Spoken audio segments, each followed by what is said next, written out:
पहली बात तो मुख्यमंत्री के पद के लिए समस्त भारतीय जनता पार्टी कार्यकर्ता और हमारे विश्व के सबसे बड़े नेता यशस्वी प्रधानमंत्री मोदी जी को दिल से आभार। गृह मंत्री अमित शाह जी की चाणक्य नीति और बंगाल के हिंदुओं को, सनातनियों को जो विश्वास हुआ भारतीय जनता पार्टी पर, मोदी जी पर, उसका रिजल्ट है कि आज शुभेंदु जी वहां पर मुख्यमंत्री की शपथ लिए। बंगाल आजाद हुआ पूर्ण रूप से। पहली बार बंगाल आजादी के बाद केंद्र के साथ जुड़ेगा। ये एक बहुत खुशी की बात है कि बंगाल अब केंद्र की योजनाओं का लाभ लेगा। हर गरीब अब बंगाल का प्रधानमंत्री की सारी योजनाओं का लाभ लेगा और बंगाल अब विकास की गंगा में बहुत आगे विकास की गंगा बहेगी और बंगाल बहुत ऊंचाई पर जाएगा। रूपा गांगुली को उप मुख्यमंत्री बनाया गया है बंगाल का।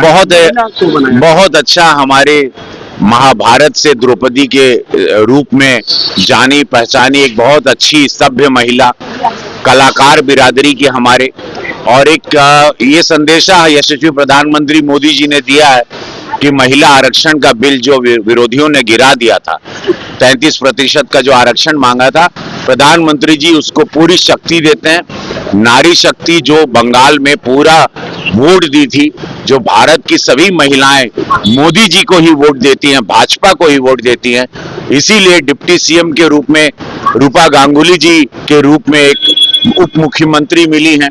ये दर्शाता है कि मोदी जी के मन में नारी शक्ति, महिला शक्ति, दुर्गा शक्ति का कितना सम्मान है। और विपक्षी विरोधी कांग्रेस, टीएमसी रहे या स्टैलिन की पार्टी रही या अखिलेश यादव जी की सपा रही, ये महिला विरोधी पार्टियां हैं।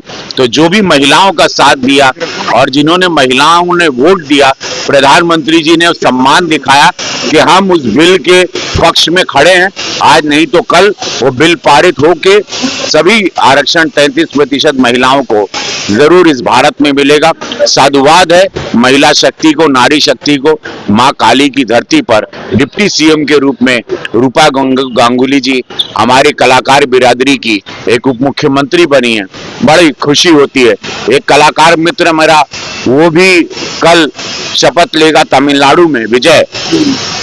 उनको भी अभी से मैं आपके माध्यम से बधाई देना चाहता हूं कि ये सम्मान है कि कलाकार जिनको देश बनाता है, गरीबी से आते हैं, नीचे से स्ट्रगल करके आते हैं, देश उन पर विश्वास करता है, फिर वो देश की सेवा में आते हैं।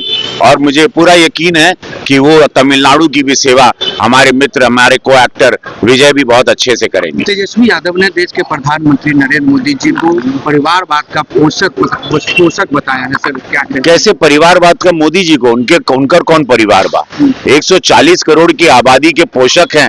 अगर उसको कहते हैं परिवारवाद तो ठीक है, स्वागत है तेजस्वी जी आपकी बातों का, लेकिन परिवारवाद, वंशवाद तो आप लोग लेके चले हैं, इसीलिए आप लोगों की समाप्ति हुई, इसीलिए जनता ने आप लोगों को नकार दिया।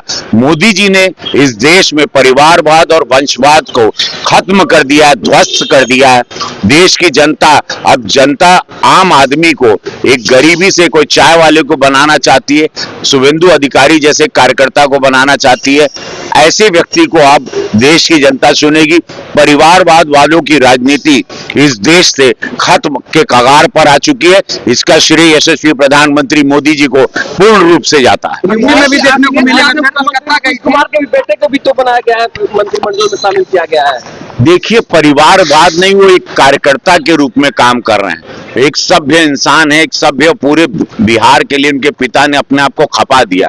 उस इमोशन को, जो वोट उनको मिला था, जो जेडीयू को वोट मिला था, उसके एवज में उनको बनाया गया कि वो भी अपने पिता की तरह समर्पित रहेंगे। नीतीश जी पर एक दाग नहीं लग सकता। उनके जीते जी उनकी धर्मपत्नी कभी मुख्यमंत्री आवास में नहीं आई, ना उनके बेटे ने कभी लाभ लिया।